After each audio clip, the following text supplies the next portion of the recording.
महामना पंडित मदन मोहन मालवीय जी का जीवन परिचय और अविश्वसनीय बलिदान। पंडित मदन मोहन मालवीय का जन्म वर्ष 1861 में हुआ था और 1946 में उनकी मृत्यु हो गई।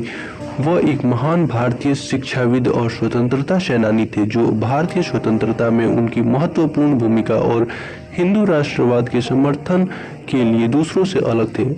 अपने बाद के जीवन में उन्हें उनके महान कार्यों के लिए एक महामना के रूप में संबोधित किया गया था। वे 4 बार भारतीय राष्ट्रीय कांग्रेस के अध्यक्ष बने। उन्हें 1916 में बनारस हिंदू विश्वविद्यालय बनारसी में एशिया के सबसे बड़े आवासीय विश्वविद्यालय के संस्थापक के रूप में दुनिया में याद किया जाता है। विश्वविद्यालय में कला, विज्ञान, इंजीनियरिंग और प्रौद्योगिकी जैसे क्षेत्र में लगभग 12,000 छात्र हैं। वह 1919 से 1938 तक बीएचयू के कुलपति रहे। वह भारत में स्काउटिंग के संस्थापक होने के साथ साथ एक अत्यधिक प्रभावशाली अंग्रेजी समाचार पत्र द लीडर भी थे, जो 1909 में इलाहाबाद में प्रकाशित हुआ था। भारत के प्रधानमंत्री डॉक्टर मनमोहन सिंह ने दिसंबर 2011 उनकी 50वीं जयंती पर घोषणा की कि उनकी स्मृति में छात्रवृत्ति और शैक्षिक पुरस्कारों के अलावा बीएचयू में मालवीय अध्ययन के लिए एक केंद्र खोला जाएगा। पंडित मदन मोहन मालवीय 1924 से 1946 तक हिंदुस्तान टाइम्स के अध्यक्ष रहे। मदन मोहन मालवीय का जन्म इलाहाबाद उत्तर प्रदेश में 25 दिसंबर 1861 को एक ब्राह्मण परिवार में हुआ था। वह अपने माता पिता ब्रिजनाथ और मुना देवी की 5वीं संतान, 5 भाई और 2 बहन थे। उनके महान पूर्वज मालवा कहे जाने वाले संस्कृत विद्वता के लिए जाने जाते थे, इसलिए उन्हें मालवीय भी कहा जाता है। उन्होंने 5 साल की उम्र में संस्कृत में अपनी शिक्षा शुरू की और प्राथमिक शिक्षा पूरी करने के लिए पंडित हरदेव के धर्म ज्ञानोपदेश पाठशाला गए और विद्यावर्धिनी सभा द्वारा संचालित एक अन्य स्कूल में चले गए। उन्होंने इलाहाबाद जिला स्कूल में प्रवेश लिया और कविताएं लिखना शुरू किया, जो बाद में पत्रिकाओं में प्रकाशित हुई। बीएचयू के प्रवेश द्वार पर पंडित मदन मोहन मालवीय की मूर्ति है। विभिन्न स्थानों जैसे इलाहाबाद, भोपाल, दुर्ग, लखनऊ, दिल्ली और जयपुर पर स्थित मालवीय नगर का नाम उन्हीं के नाम पर रखा गया है। जयपुर के मालवीय राष्ट्रीय प्रौद्योगिकी संस्थान और गोरखपुर में मदन मोहन मालवीय इंजीनियरिंग कॉलेज का नाम भी उन्हीं के नाम पर रखा गया है। साल 2011 में भारत सरकार ने उनकी स्मृति में एक डाक टिकट जारी किया। 24 दिसंबर 2014 को भारत सरकार ने उन्हें भारत रत्न से सम्मानित किया। 22 जनवरी 2016 को महामना एक्सप्रेस चलाई गई, जो वाराणसी से दिल्ली के बीच चलती है। पंडित मदन मोहन मालवीय को भारत रत्न। एक स्वतंत्रता सेनानी और शिक्षाविद पंडित मदन मोहन मालवीय को भारत के सर्वोच्च नागरिक पुरस्कार भारत रत्न से सम्मानित करने के लिए नामित किया गया है। 24 दिसंबर 2014 को भारत के राष्ट्रपति प्रणब मुखर्जी ने पंडित मदन मोहन मालवीय को भारत रत्न देने की घोषणा की।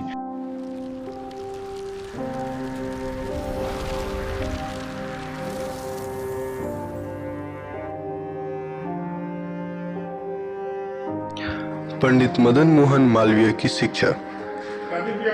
उन्होंने 5 साल की उम्र में संस्कृत में अपनी शिक्षा शुरू की और प्राथमिक शिक्षा पूरी करने के लिए पंडित हरदेव के धर्म ज्ञानोपदेश पाठशाला गए और विद्यावर्धिनी सभा द्वारा संचालित एक अन्य स्कूल में चले गए।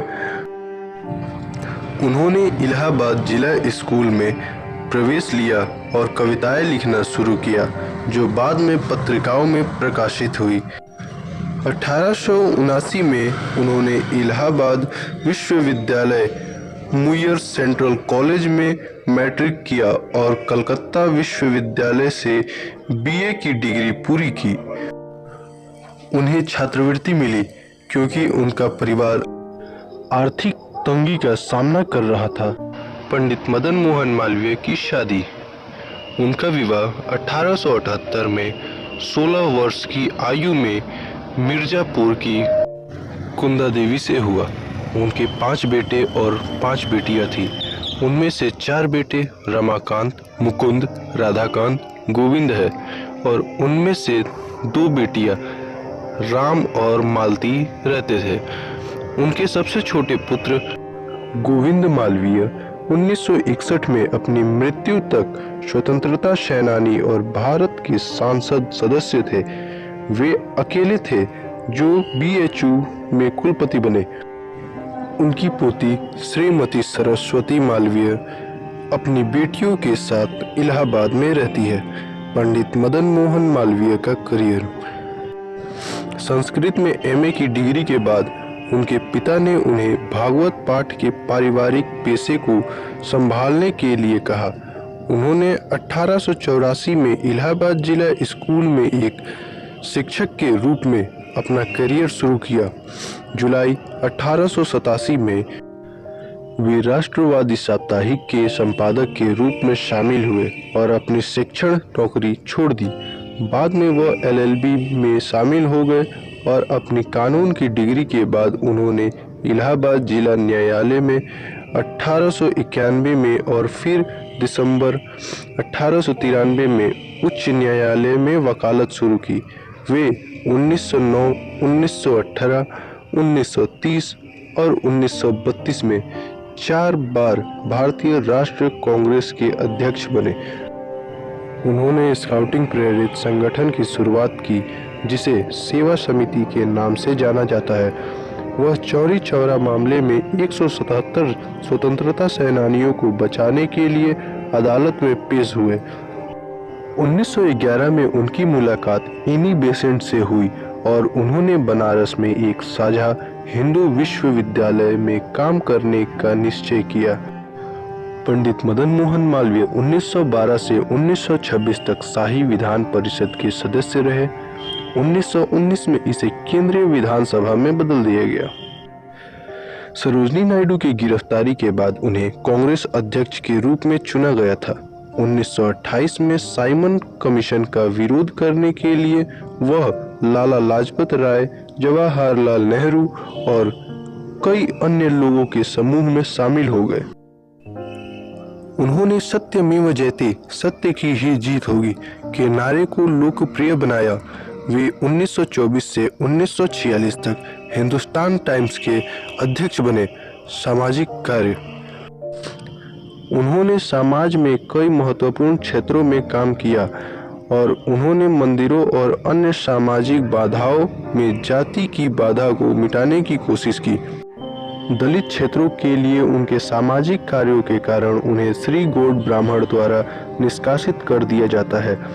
उन्होंने रथ यात्रा के दिन काला राम मंदिर में हिंदू दलितों के प्रवेश की व्यवस्था की थी और हिंदू मंत्रों का जाप कर गोदावरी नदी में डुबकी लगाई थी। पंडित मदन मोहन मालवीय का निधन।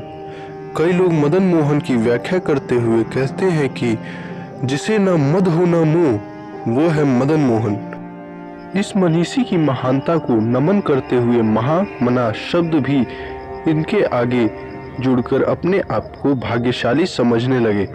गांधी जी इन्हें नर रत्न कहते थे और अपने को इनका पुजारी। माँ भारती का यह सच्चा सेवक और ज्ञान, सच्चाई का सूर्य 12 नवंबर 1946 को सदा के लिए अस्त हो गया। तो आपको यह स्टोरी अच्छी लगी हो तो एक लाइक जरूर करें और सब्सक्राइब करना न भूलें। अपना कीमती समय देने के लिए धन्यवाद।